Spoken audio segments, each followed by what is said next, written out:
Welcome to Skilled Nation, where hard work meets real opportunity.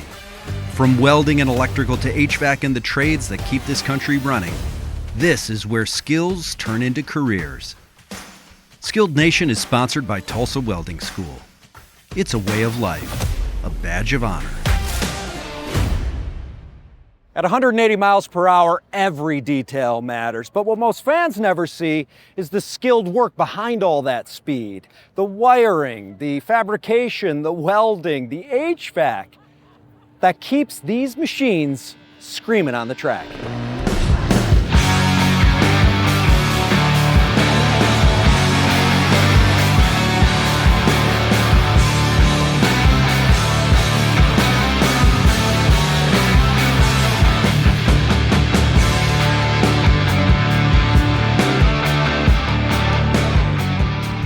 Today on Skilled Nation, we are out and about. We are at Phoenix Raceway with Dion Rocco Williams. Now, he was a former pit crew member for Jeff Gordon. Now, he does a lot of social media. He's an analyst. He knows everything about the sport, and he's going to help us explore the people who are keeping these machines going fast, real fast. How fast are we talking, Rocco? Man, we're talking, first of all, let's change that verbiage and let's call that human performance. Human performance. We're talking human performance. And when you're doing a pit stop, I mean, every tenth of a second matters. And when every tenth of a second matters, you have to be very focused, skilled, and intentional. So pit crew guys are very skilled in the fact that, you are very intentional and you're the only ones in the world doing a specific function. You can't do NASCAR anywhere else but where we are currently. Isn't that right? Absolutely. That's what makes these places magical, isn't it? When you walk in, you just feel the electricity. Absolutely. The crowds, the people, the kids with the face paint. I mean, You look around here, this feels like home to you, right? It does. And what's best about it is that I didn't grow up a race fan. So, really? No idea. How'd you find yourself on the crew? Avoiding real work. I was avoiding real work. I was an athlete. I played football at Wake Forest University. Okay. I was from Georgia. So, I was familiar with NASCAR only in that I heard it. It was around, but it really wasn't marketed to me. My family didn't watch it, so I didn't know about it. But like myself and a lot of other athletes in the world, football it's our goal to reach the top, to make it to the NFL. And when that doesn't happen, a lot of athletes like myself are stuck in limbo on what we're going to do next. And luckily with NASCAR, right at the time, we're experimenting with bringing human performance in and elevating the pit stop experience by having athletes focus on that very intentionally. Because before, it was the mechanics who worked on the cars and they had to pit. Long days, long hours. Jeff Gordon and the Rainbow Warriors were the first to have a dedicated pit crew. They weren't athletes, but they were dedicated to just pit stops. Yeah. And that evolved to bringing in athletes who had no mechanical experience like myself, but learned. I mean, this is 21 years. I've never missed a NASCAR race. It's a career that developed in working in the shop full time, breaking cars down, and not knowing the sport at first, but then working full time at Hendrick Motorsports. You're forced to learn because you're around the best mechanics in the world. And then when you are around them and you're watching what they're doing, you realize, oh, this isn't that hard.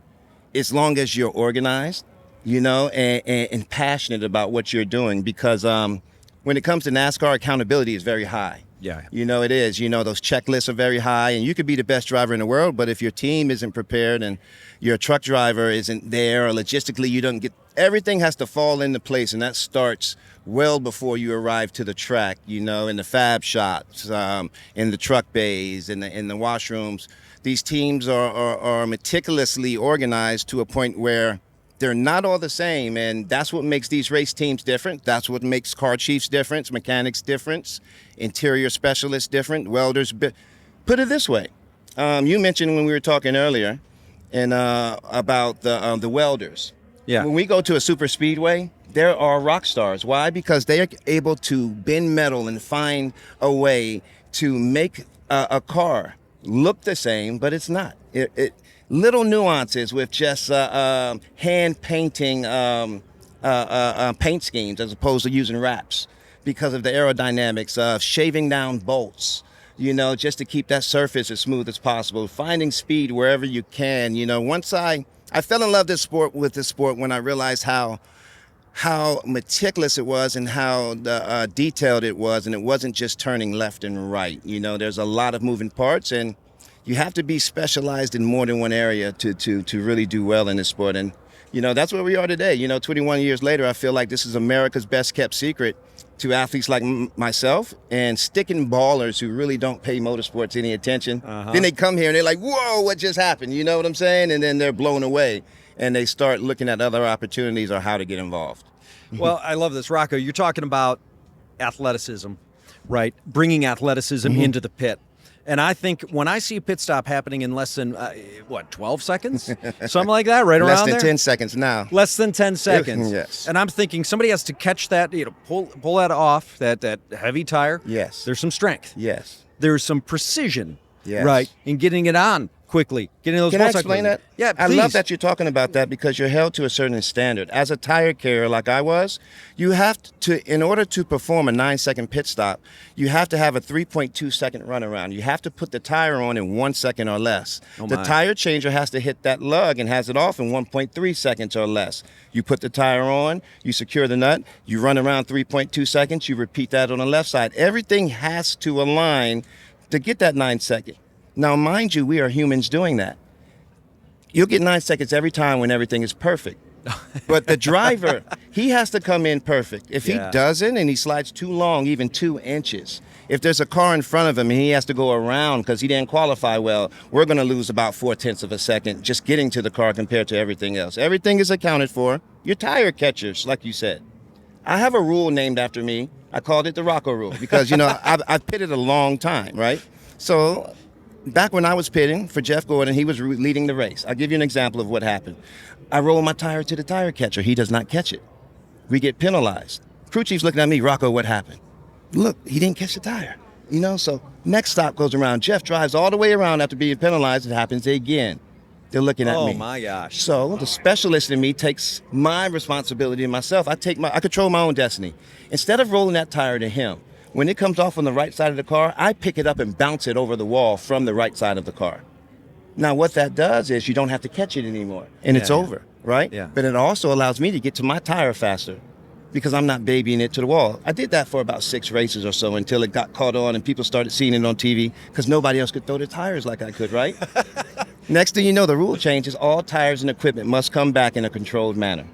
The Rocco rule was born. The Rocco rule was born. But that's how you have to think. You have to find ways to mitigate or to cancel mistakes because, they're not tolerated in this sport. You don't get 4 downs in football. This is a race and you have stage breaks now. It wasn't always the case then. So every time you did a pit stop, your mistake cost the team thousands of dollars. Yeah. You didn't have the bolts tight and the wheel comes off. You're costing the team money. You didn't have the electrical wiring right on your cool suit, on your driver's cool suit. Now he's baking in the car because you didn't secure that right. It's the little attention to details that not only sets the drivers apart, it sets the mechanics, the crew chiefs, and the pit crew members apart because the ones that embrace that and hold themselves accountable, those are the ones that move up the ladder from to the top tier teams and are in position to win every single week. And you don't start out that way. You have to earn that respect, and you start out in the truck series and move your way up. But you just rest assured that any mechanic and crew chief who is on one of these Hendrick or these top 5 teams, they earned that position to be there, and they should be considered some of the best in the world at what they do. Rocco Williams, he was pitting with Jeff Gordon. He has a rule named after him, an NASCAR rule named after him. How many people can say that? He's also all over the social media. We'll tell you how to find him, and an analyst of the sport. When you analyze the sport, are you looking at the pit crews? Is that really what you have your eye on? And how much does the pit crew contribute to the win versus what the driver is, what we see, the driver on the track? I love that you asked that question because I feel like, the pit crew is an underrated a tool that you have. You can compare it to special teams.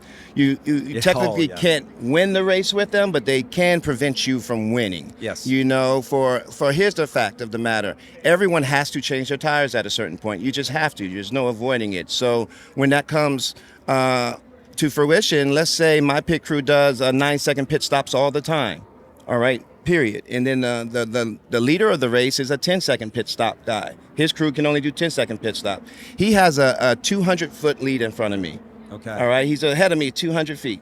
We do a green flag stop because it's inevitable. You have to. You're wearing our tires out. We do a 9-second pit stop. He does a 10-3. When we go back out on pit road, now we're in front of him.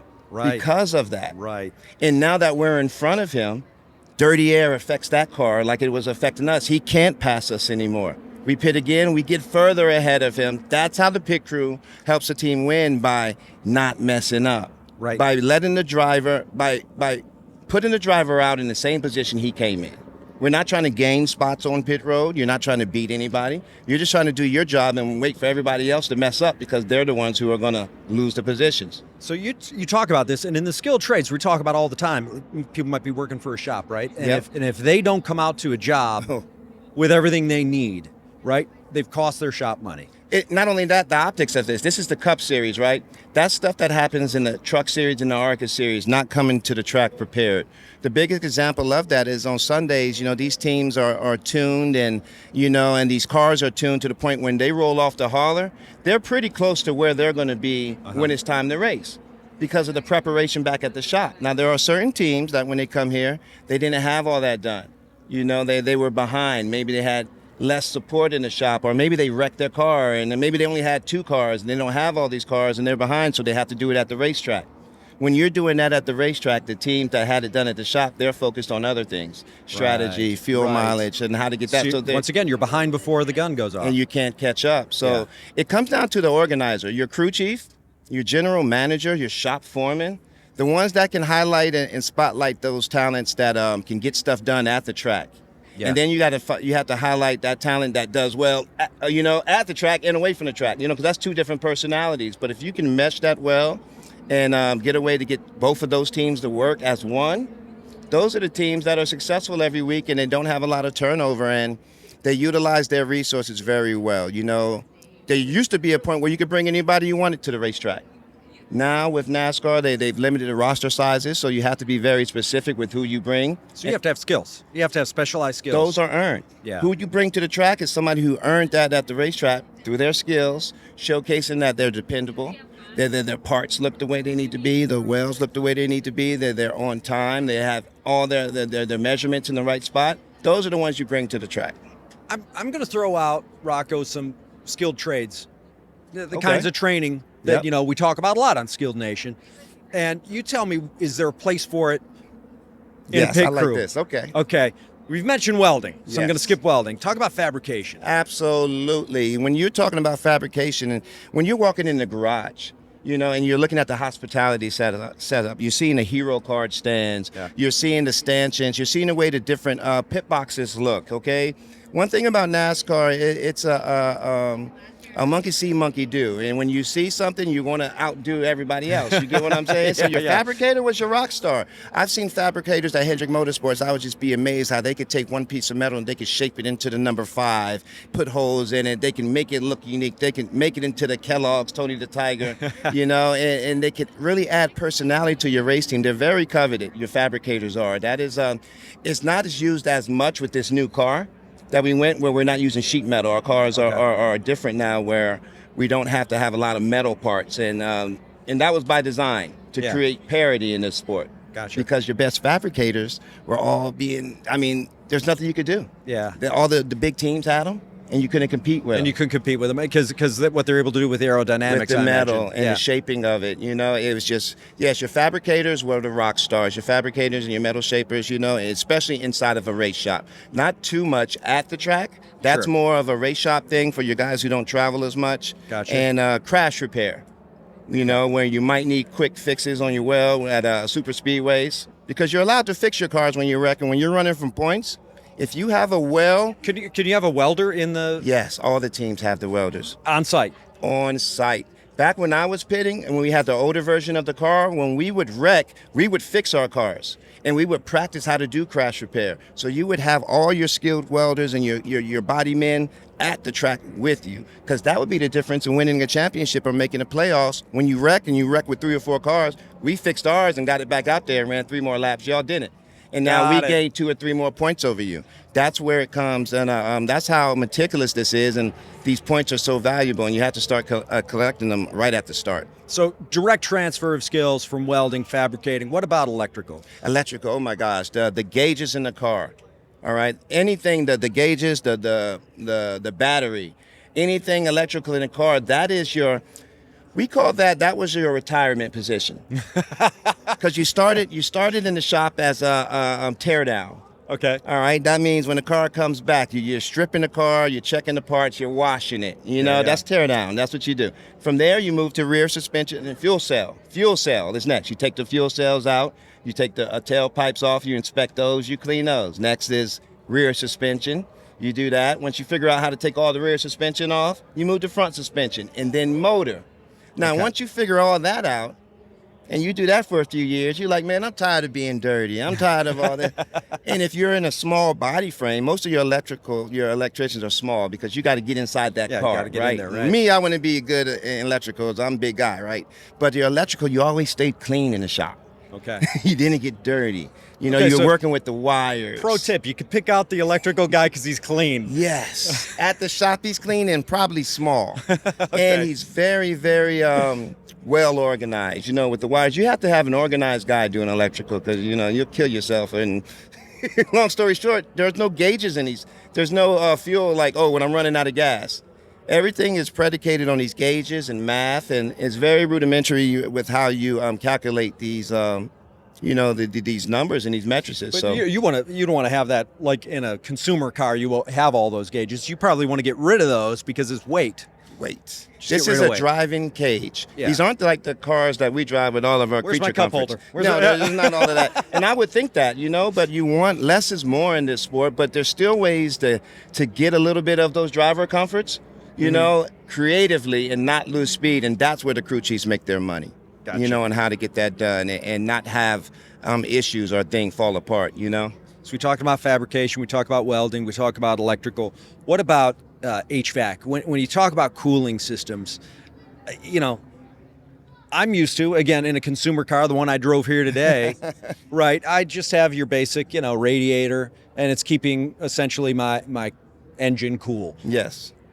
I imagine you have brake systems that need cooling just because of the torque and the friction on these things. What all needs cooling in these systems? Your brakes, your rotors, your driver, the inside of the car. And that's all done very creatively with the wind itself. These air ducts are put where it forces air into the car strategically on your rotors, on your ducts. What happens when those get damaged? Yeah. And you get injured and those get plugged? That's where issues are caused. You'll have a duct to your rotors, and that is mainly at the short tracks because the brakes get heated up really, really high. At night races, when you're racing, you can see the rotors glowing red. Yeah, they're glowing, yeah. But here's the thing that makes, all these cars are mandated, you have to have the same parts and pieces, correct? Right. But your Toyotas and your Chevys and your Fords look different underneath, and you have to figure out where to put those pieces differently. And as these cars drive and compress, where you put those pieces determines how well it works over time. These cars are being beat up for 300, 400 miles. So that's where you have to be very strategic on where you place these parts, where they're not compressing and getting damaged when you hit a car. Mm-hmm. Can it still work? You have to be creative with that, with your driver. And that's been a very large topic these past 3 races, is the cooling of the driver. There's been a lot of malfunctions with these drivers' cool suits that they have. There's a lot of been technology involved with that, where they have these suits physically forces cool water through you while you drive. Oh, wow. Because Smart. these cars get so hot. Yeah. So while you're driving, you have an air conditioner vest on yourself. Now, when that vest malfunctions, that water turns hot. You have hot water And now coursing all over your body. And now it's a problem where drivers are having to decide: do I want that cool suit and to risk it malfunctioning, and then now I'm driving in the sauna? To the point Right. where here's what would determine that for me: how well my interior guy is, how well is he at hooking up my personal HVAC, my personal air conditioning cooler, because that's what's going to mandate if it fails or not. Not having it in the right spot, or not connecting it in a way, not going through the right sequencing prior to that race starting, and the heat builds up on it, your sweat builds up on it, maybe another part malfunctions and it affects that. There's a lot of things that you have to take into account, and I would want the smartest engineer, the most possible. You could take an HVAC guy, show him what we're trying to do with racing and our cooling systems there, and if he's smart enough, he can figure out some correlations, some synergies that would be very advantageous to a team, to the point where they don't have to worry about checklisting what he's doing. Got it. They would love having an HVAC guy working on their cooling stuff and anything that's cooling their car, compared to a mechanic who really didn't have any background on that, and they have to teach him that. Right. Maybe that what he's seen and his other experiences in HVAC, he can bring something to that race team, something to that crew chief that they're not seeing, that can add a difference where theirs don't fail as much. I think you got to be an open mind with that, and that HVAC and just anything where there's meticulous attention to detail needed, will fit very, very well in this sport and with a race team. Rocco Williams, he analyzes the performance of pit crews every day, so he knows what's up there. And, when I think about, you're talking about there's their underlying skill transfer. Yes. Underlying knowledge transfer. But now how does it elevate? How does it specialize, right? And then what is the kind of pathway, the mentorship that gets you the knowledge that you need, that you can only get in the professional environment? Here's the thing, when you want to be a professional, when you want to play football or basketball, you can go to the store and buy a football or basketball. Yeah. Okay? I'm going to go buy a NASCAR. Yeah. You want to practice being a mechanic in NASCAR, how are you going to practice? Right. What makes NASCAR so unique and about the mechanics and the athletes that are in this sport is about 90% of them took a chance on themselves to get in this sport and bet on themselves. The story for the NASCAR mechanic and how you get in is you drive to North Carolina and you introduce yourself to the team and you say, hey, I want to learn, I want to be a part of this. And you start sweeping the floors, you start picking up the tires, and you start showing where you're helpful. And then you move up. And there's nobody exempt from that. Right. It goes from back when I started in 2004, it went from the pit crew, it went to the crew chiefs, and went to the to everybody in that regards, So you start off that way, you earn your respect, and then you have to go racing. You got to go to ARCA races, Pro Cup. It's not a Pro Cup, ARCA, O'Reilly Series, Cup Series, You have to show that, okay, I don't make any mistakes in the truck series. Everybody sees that because we're at traveling circuits and we know who everyone is. Yeah. So once you have eyes on each other, don't you? You do that. You're early to the plane. You look good when the garage opens up. You're on time. Your shirt's tucked in. You're yes sir, no sir. You can always be counted on. Then next thing you know, the O'Reilly Series calls you up. Hey man, we like what you did in the truck series. Let's try this. The races are a little bit longer. They're a little bit more structured. So you do well there. You create a name for yourself. Next thing you know, you're racing with Cup guys as well. They look at you. They see that, hey, who's that young guy over there? And in my case, who's that young black guy over there? So I really stood out because during my time, there weren't a lot of guys that looked like me. I came from football. I was tatted up. I had, I was really strong, and I was really prideful in how I looked. So I stood out. Doing that, a Cup team gets your attention. He offers you a tryout. They give you a trial basis. You go to the Cup team. That's how you progress through the sport. The average career in stick and ball sports and guys like me is 3 years. Right. And then we have to go get another job. We can't play sports anymore. The average career in NASCAR for a guy like me is 10 to 20 years. I pitted cars professionally for 17 years before I retired, and I'm still in the sport through hospitality, content creating, broadcast analyst, and mentorship. You asked about the mentorship. I didn't have anybody tell me but my best friend, who was my mentor, who recruited me into the sport. I didn't have any other guys who done what I did before to tell me what not to do, because I was the first. Right. So my speed bumps, luckily they weren't big to the point where they pushed me out the sport. But they were big enough where I got slapped down a few times, and I had to get humbled and learn how to play this game as a athlete coming into motorsports. Right. You get what I'm saying? And then once I figured that out and they saw, hey, this guy's a hard worker. He's still showing up. He's making his team look good. I was pitting for Kyle Petty at the time, and I treated them like Hendrick Motorsport. That's why Hendrick noticed me and gave me the shot to try out for Jimmy Johnson's team. When Jimmy brought me on, he didn't bring me on as a starter. I was the backup jack man. But then Mark Martin's team saw me as a backup and saw like, hey, man, can he be our starter? Just because I was showing up every day. I was looking good. I wasn't complaining about not starting. I was just showing up, putting in the work, being available. Moved up to Mark Martin, won 5 races in his first year with a 50-year-old man, finished second in the championship, learned so much there. He left, they do the team swap, Jeff Gordon comes on. I retired with Jeff. The biggest thing that I've learned in my career is be a sponge and listen to the ones that are doing the right stuff. Anytime Jeff talked, he was in all of our meetings, all our pre-race meetings. I made sure I listened. I was a sponge. I watched what he did and how he did it because Mark Martin was the same way. You just be a sponge. When I worked at Hendrick, I wasn't a mechanic. I couldn't change my oil at all. I knew nothing. They just wanted me for my athletics. By the time I left there, 3 years, I was moving front suspension off because I went to college. Right. I could learn how to study. I just watched what they did. I bought the tools that they did and it was just ask the right questions. This sounds like the kind of advice that transfers to anybody. Anything. Going through any kind of early career, mid-career pivots. Yes. Anything. Yes. It's be humble enough to start at the bottom. Bet on yourself. Be respectful, bet on yourself, seek out mentorship, and then be a sponge. I mean, be a sponge. You have to. You have I to, don't know. If they're doing it right, watch what they're doing, and they're Yeah. setting a precedent, and they're giving you the template.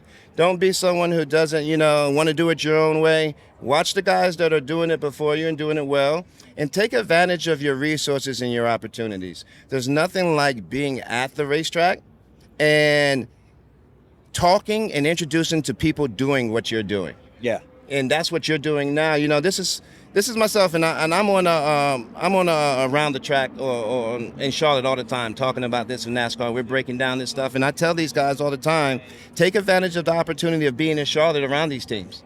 Yeah. You know where they are. Yep. Do it the way we did, by showing up and offering help.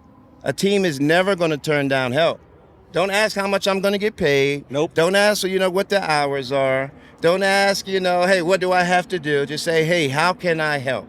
And then I will guarantee you doing it that way will produce more fruit than the other way. Now, what about get back to systems Okay. in the car? It's such a vast piece of technology, right? What's the thing that I just enjoying the sport, enjoying the speed, don't appreciate like I should? Okay. What is the system, the component, the piece of craftsmanship that I might undervalue because I don't have a trained eye like yours? Gas spillage is the most interesting What? thing for me. I never would have guessed that. Calculating gas spillage.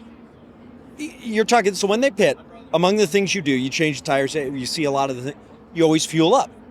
Now you're saying they don't have a fuel gauge, they're doing math. They're doing math. That's a 90-pound gas can using gravity Okay. to 21 gallons of gas, 14 gallons of gas out. And you can dump one can with gravity in about 6 to 7 seconds, correct? God, you've done all this. You just 6 to 7 seconds. The race car, it takes 2 cans to fill your car up, all right? Because it's a 20-gallon tank. It's only a 14-gallon gas can, right? So you need 2 to fill up the tank fully. gotcha. Okay. So Do you have time when you're pitting to do 2? that's why I'm so excited about this part. This is what I wanted to tell you about. These crew chiefs have learned, and these engineers have learned. There's 2 races going on. There's the tortoise and the hare race going on. And I didn't pay attention to it because I'm all about going fast. Right. I'm the hare. I'm just fast. But the tortoise is, that game plan is sneaky, all right? No matter, every race I've been at, this for 21 years, no matter how you do it, where you start off fast or you start off slow, by the time the last 30 laps click off, those 2 will be right there with each other. Okay. And here's what the thing is. When I noticed how they were doing it, they weren't driving fast anymore. They were driving fast enough to do less pit stops than everyone else. And they had an engineer who could calculate the fuel spillage better, where they could stretch out the fuel mileage longer than everybody. When you're gassing that can and you're plugging it in, sometimes you don't hit it squarely and you spill gas. Sometimes you spill a lot, sometimes you don't. Did you know that the size of the puddle determines how much you spill sometimes? And the crew chief will notice it, and the engineers will notice it from the box. And they have to calculate the spillage and put it into their equation to determine how much you can run Before pitting. before pitting. So imagine how everything is a strategy. And once I realized that there were engineers that just were better at math than others, that became the coolest part of the sport for me, because I'm a physical guy. I pick things up, put things down. I can do that really fast. but to mentally, to beat somebody by outsmarting them, just because you know math better than anyone else and you're thinking outside the box, that is one of the coolest things I've ever been a part of as far as racing, because I didn't really pay attention to that because I was just about getting the tires out fast. I wasn't thinking about how can I beat somebody without even them knowing. And that's what they're doing. It is, as with everything else, right? It's physical. Yes. It's mental. It's kind of how you mental approach, right? It's kind of maintaining tending your garden, so to speak. Deion Sanders says it best. Look good, feel good, play good, get paid good. I can't think of a better way to end than that.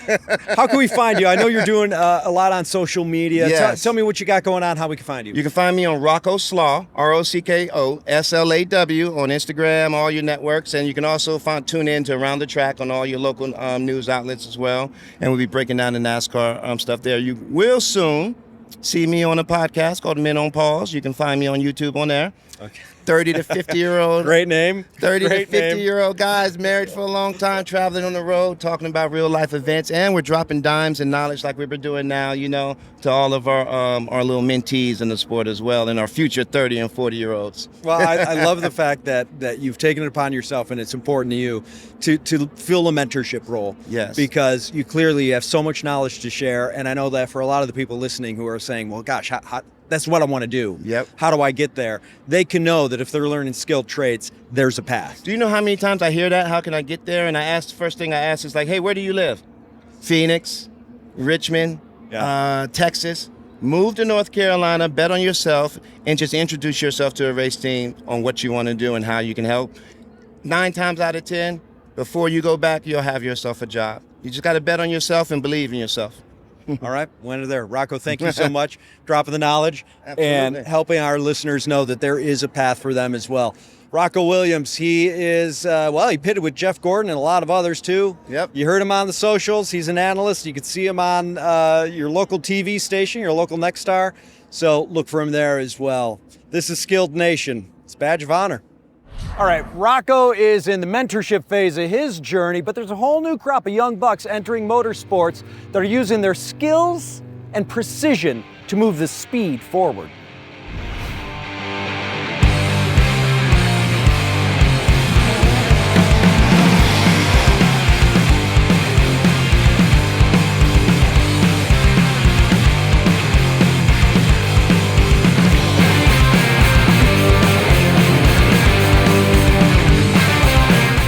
Today on Skilled Nation, we are on location at Phoenix Raceway during the GovX 200, and we have with us from the Alpha Prime Team 44 pit crew, we have Victor Williams. Thanks for a busy race day, I'm sure. Yes. We very busy. Garage opened today at 12. Okay. We've been here since 11, and garage don't close till 9:30 tonight, so we are going to be at it all day.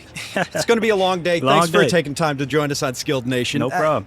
So, first of all, tell me about what lit the spark in you to get into motorsports, and then what was your path? What was the journey that made it possible to join a NASCAR team? Yeah, well, so, growing up, my mom tells me stories of this all the time when I was younger.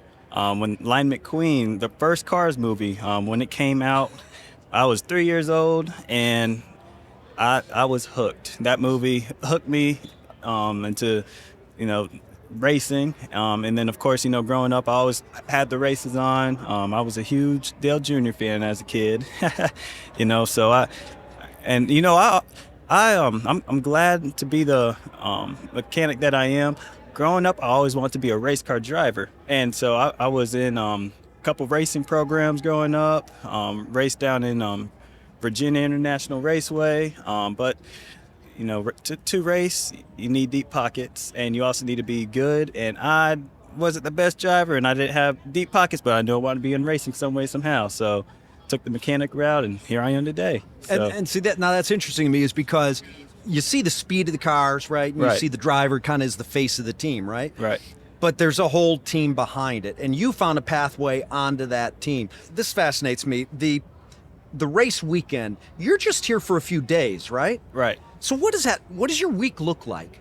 Like when do you start thinking about this race, preparing for it, packing for it? Right. What does it look like? And then when you arrive here, is it just an empty room that you have to trick out? Right. Well, and it's funny, you say, when do we think about this race? It might sound silly. We think about this race way back in January. Really? Honestly, Months ago. We're always thinking about, okay, what do we need to do? For, my crew chief Frank Kerr says, he always drills in us, look ahead, think ahead, and that's what we do. We look ahead. We plan months in advance on sometimes what cars may run, just things we may do at the track, but during the week, when we finish up getting the car put together, it may be until Wednesday, because we normally travel out on Thursdays. It might be until Wednesday when I pack bags, get things ready for And this is both like personally, but also for your job in the crew. Yes, yes, So indeed. you're putting together the selected tools you need, Yes, the indeed. backup parts you might need. Yep. So you have to think of every possibility. Exactly. Yep. So you gotta have your spare axles on the truck, your rear gear on the truck. Me being the rear end mechanic, things like that. So, all your underneath things. So I guess what I'm wondering now is, there's a lot of talk about a new generation entering NASCAR, really, and pushing the sport forward. And they have to have the right skills, the right training, right, to do that. Is your driver new? Your driver, Brandon Poole? Brendan Poole, no, he's been in this for a long little while. Actually, it's funny enough, when I was in middle school, I remember seeing him almost win race in 2016. It was his Talladega race. So if you want to say childhood hero, He's one of them, and he's you one get of to them. work with him now. Exactly. What about what would you say the average age is in the pit crew? Like on that Team 44, what do you? Yeah, so we are a younger crew, for the most part. I know us on the mechanic side, the older. Well, of course, you have our crew chief, who he's seasoned. Yep. But as far as the other mechanics, we're range from the age of like 26 to 21 years old. So, And tell me about the teamwork and camaraderie, since it does seem like a younger crew. Are you kind of, I don't know, growing up together and developing those bonds? yeah, oh yes, you have to, because we're literally every day of the week, pretty much, with each other. Like we have our families, but during the race season, we are family. Okay. All the crew members, we all have to have that bond, because we travel to tracks together. We may have breakfast, dinner, lunch, whatever together. Like we're always we may even go play golf and something like that. So and you need that. We're always with each other, so you need that unity. We're talking with Victor Williams. He is part of the pit crew for Alpha Prime Racing Team 44. And, when people see NASCAR, when they see these cars, they see the driver, right, face of the team. Right. They see the car, very identifiable, right, with the sponsorships and everything else. But then behind that is the team that you're a part of. Yes, sir. And you're a little more hidden from view, right, really, for the public. And what I'm curious about, because on Skilled Nation, we're always highlighting the skilled trades. Right. So where are the fabricators, the welders, the electricians? Like, is that a pathway onto a NASCAR team as well? It is. Cooling systems too. Yeah, no, it certainly is. You all those jobs, backgrounds, they all can lead to to racing, to being on a team. Kind of like me with being an automotive mechanic. That helped open the door to being here. All right, but you got to have it intentionally as a goal. Exactly. You Right. got to have that intentionally as a goal, you got to be able to transition, because you might have the knowledge from just a basic, but you got to be able to have the transitional knowledge to, all right, how does things work on a race car? It might be different than your regular everyday gadgets and cars and things like that, but this is totally Well, totally different in a sense, you know. So you see everyone on the team, and you see what they're doing. So I want to break out how some of these skills apply in your crew. Yeah. So like, how much welding? Do you do any welding? And A you little do. bit. Okay. I do a lot of MIG welding. Okay. And is this? I imagine chassis is kind of the foundational of the welding thing, or what else am I not thinking of? Here and there, sometimes, like this past week, matter of fact, had a exhaust that had to get welded. One of the tabs was starting to separate, and Okay. you know, you sometimes you got to repair what you got, repair what you got, and you especially on the smaller team. You know, you got to repair what you got, and you know. That brings you where you need to go. So Victor, you're saying a smaller team. Give me a sense of the size. How many people are on Team 44, and how many people are on the Alpha team altogether? So, including truck drivers, including the mechanics, it's honestly really about 7 of us. Okay. 7, Wow, that 8. is a tight team. Exactly. So you're all On wearing the more hats 44. than a bigger team would? Oh yes. Okay. And the thing on when you're on a smaller team, you kind of have to do a little bit of everything. You know, it's not just okay. You're the engineer, so you're in charge of setup. Well, sometimes you are also turning wrenches on smaller teams. Right. You learn a little bit of everything, Exactly. right? So And that's good. So welding, you might have had to, like you said, you had a gap coming in. Right. Because I imagine the forces on every part on this yes. card at 180 miles, the forces are just intense. Yes. Oh yes. So have you ever had to just like hold something together with repair? I mean, that was one example. Are there other times where it comes in and it's just like, we just got to do this? Yeah. Oh yes.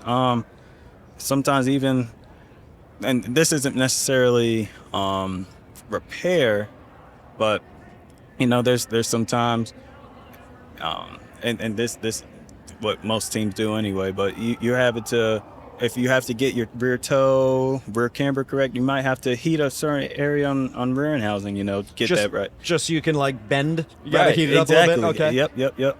I mean, it's just a whole lot involved in that sense. Yeah. You know what I question is cooling. Because I think when people think cooling systems, you know, they're thinking of the engine. But what about brakes? Oh, brakes. What Yes. about, are there other systems? What Yes. about the driver? I mean, tell me how cooling winds up being really critical to success on the track. It is critical. You have your rear gear needs cooling on road courses. Your transmission needs cooling. Everything needs cooling. Your driver needs cooling. And that plays a huge part in just the longevity of your components on the car. Your driver as well helps them get through the race. There's times we actually just recently got a new cool suit, and on a hot day like Texas, for example, we were able to get the driver down to about 60 degrees, and that wow. was a game changer for him. So cooling is huge. Okay. For sure. And I would imagine that there's a lot of data coming from the car back to the crew. Yes. So that you can kind of monitor the systems. What does that change in terms of electrical, in terms of data transfer? You know, is the underlying skills there in terms of learning electrical? Yeah. I mean, one thing for sure, on the pit box, we always get our driver feedback with things like that. He might say, hey, you know, we have a gauge not showing, you know, not reading like it needs to, or hey, a voltmeter is reading yada yada in the car. And so that helps us big time with kind of getting ahead of the situation. Yeah, so you're talking that box being a communication system back and forth from the driver to the crew? Well, just with him talking, Okay. And So they have like microphone on? Yes, Okay. indeed. Yes, Okay. indeed. Yep. And that always helps us, you know, stay ahead of the situation. Okay. So that constant communication back and forth. right about the. But even, are you getting data beyond what he's telling you verbally? So our race cars are old school. It's not like Cup. Okay. Yeah, these cars are old school, so they not necessarily, like, our electronics doesn't necessarily get shown on the monitor. per se. I mean, we do give SMT data showing our drivers inputs, but other than that, our cars are old school. Old school. You're not Old getting all school, the yeah. okay. It's still pretty much a 1960s technology on with our cars. Hey, well, believe you it or were not. inspired by an early '90s, animated film, so Right. We'll let it exactly, slide. Right. Let it slide. We're talking to Victor Williams. He is with Alpha Prime Racing, Team 44. You're on the pit crew. You do mechanical. I got to ask, things rarely go perfectly. What happens when the unexpected happens? Tell me about how you have to be adaptable. Oh, yeah. You have to be rooted in your skills, and you have to communicate. Talk about the teamwork when yeah. something goes sideways. Yeah, so when something goes sideways, you just got to be ready. You got to expect the best, but prepare for the worst, honestly. If you doing a race, if we were to get involved in an accident, be ready, get your the bear bond, which is a type of tape we use in racing. Get the bear bond ready, get the saws ready, get the hammers ready. Like you are having to just roll with the punches and go pretty much. That's key. Honestly, that is key. Just being ready, having everything out. Even before the race may start, we may already have our saws and things ready. Or with me being the rear end mechanic, I might have my axles ready just in case we were to wheel hop and break something. You hope not to. You use hope it. not, exactly. But still prepare for the worst. Got to be ready. Got to be ready. So, what are the hidden systems in a car that if I'm just as a fan watching it going on the track, Right. and nothing's going wrong, everything's working perfectly, what systemically, right, is going right? What are the systems that have to go right to get the kind of performance you need to win a race that the casual observer doesn't even know about? Right. So there are a lot of things. A lot of things have to go right to have a good day. Pertaining, like with the car, for sure, want to make sure that your vehicle is, down on the ground in a sense, like going around the corners and things like that. You want everything to be sealed to the ground. For sure, your engine, it's the power point of the whole car, right? You want that to be up to par. Just everything really. And another thing that a lot of people tend to overlook, like fans, yes, it takes the crew, it takes the driver, it takes the car, but it also takes strategy as well from the crew chief. It takes strategy, just looking around, okay, and hoping that a caution does or doesn't come out, which stops the field and would have you, make you decide, okay, do I have to come into pit, get some tires or not? Do I stay out? So it's just a lot of things gotta go right. Well, what would you call it? Is there a system that has a kind of craftsmanship or importance to the overall that stands out to you that you appreciate the most? Yes. Honestly, I say car setup. Like, cause you could have the best driver, right? You could have the best driver, you could have the best engine, but something that I take a lot of just awe into, right, is just car setup. And that falls a lot on your engineer, a lot on your crew chief. That is your platform on your race car as it goes around the track. And if you don't have a car that's set up well, you're not gonna Define setup for me. I mean, are you talking about how it sits on the chassis? Are you talking about You're what's in reach of the driver? So you're talking about it's a lot of suspension. So you're talking like your geometry, your wheel geometry. You're talking about, okay, maybe how many rounds you would have in a spring to kick your vehicle in whichever direction it needs to go for. Just depending on what track you're at.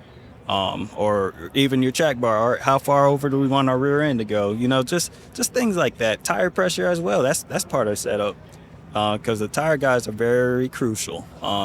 Yeah, that's almost where it seems really athletic, Yes. because you're talking about the precision, the strength, the timing.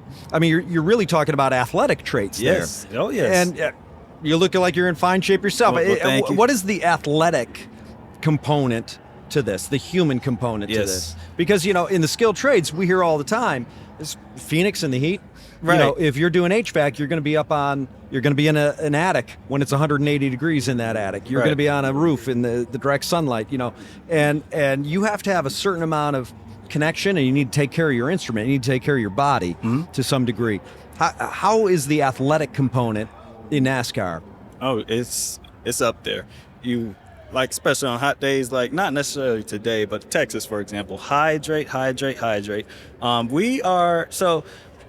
We might not be in it now, or even when we practice and qualify, but on race day, we are in these big, heavy fire suits. Okay. And along with the fire suits, you're wearing your fireproof underclothes.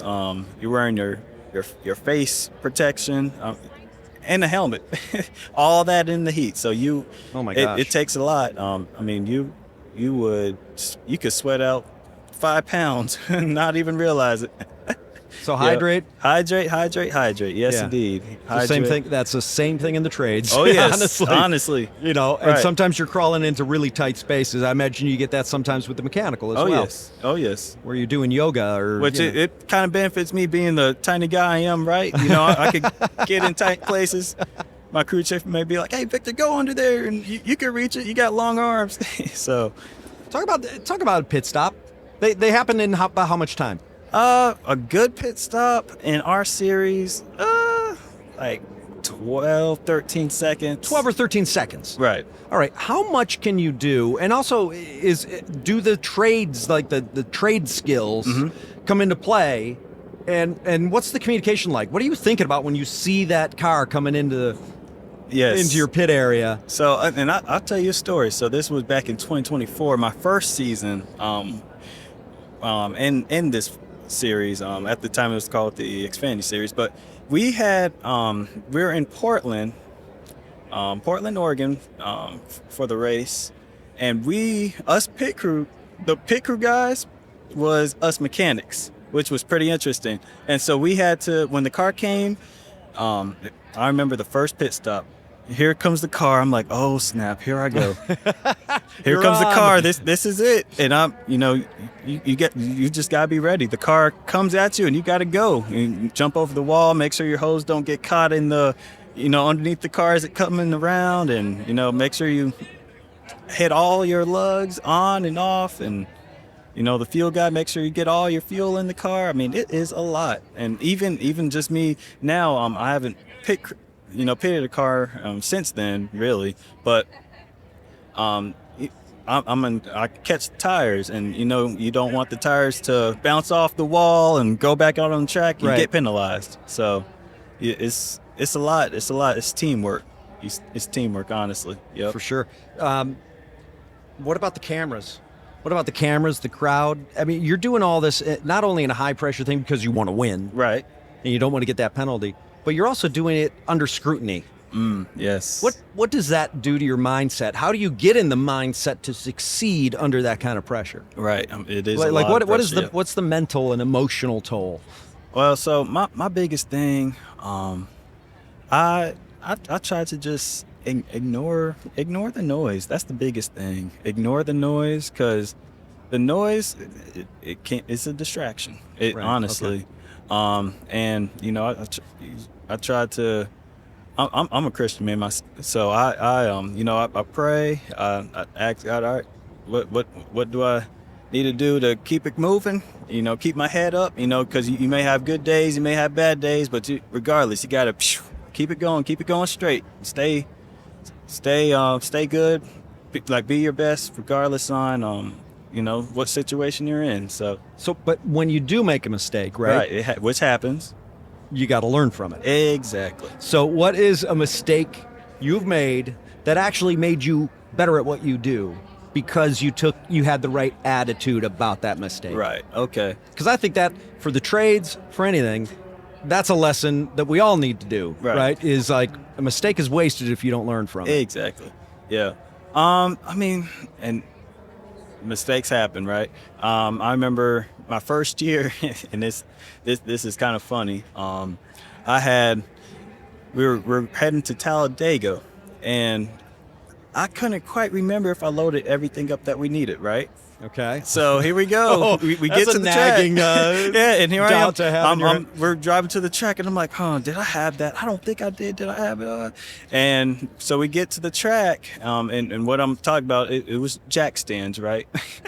You kind of go to need that to work on your car, right? I think so, yeah. Yeah, so I had left the jack stands that we needed at the shop, and I was like, no way, did I just let that happen? And I did, right? Things happen, but that moment right there showed me that you gotta double check, triple check, go out on the truck. All right, do I have this? Do I have that? Sometimes you may even have to help your guys out too. Yeah.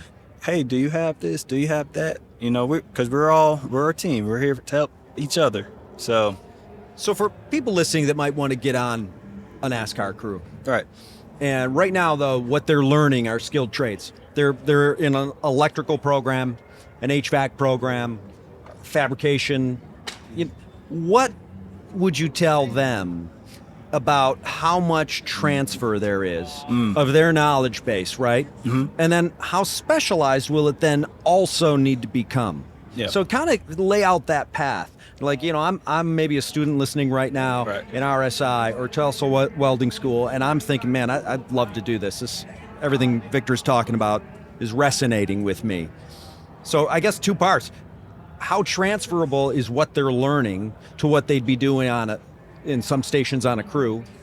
And then how specialized will it become beyond what they're learning? Yeah. So a lot of the things that you may learn, it really does translate to racing a lot.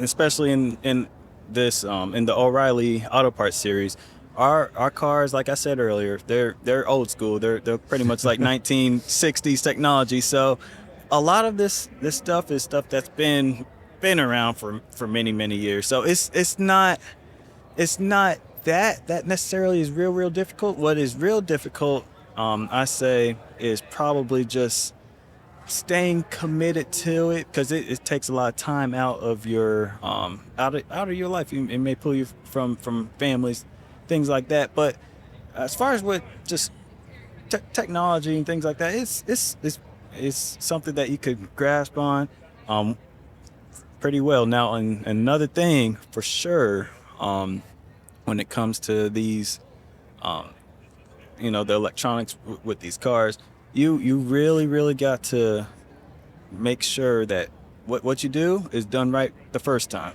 Oh yeah, they always, there's a lot riding on it. Exactly. Yeah, they always say you always have time to do it right the second time, like all time in the day to do it right the second time. Why not get it done right the first time?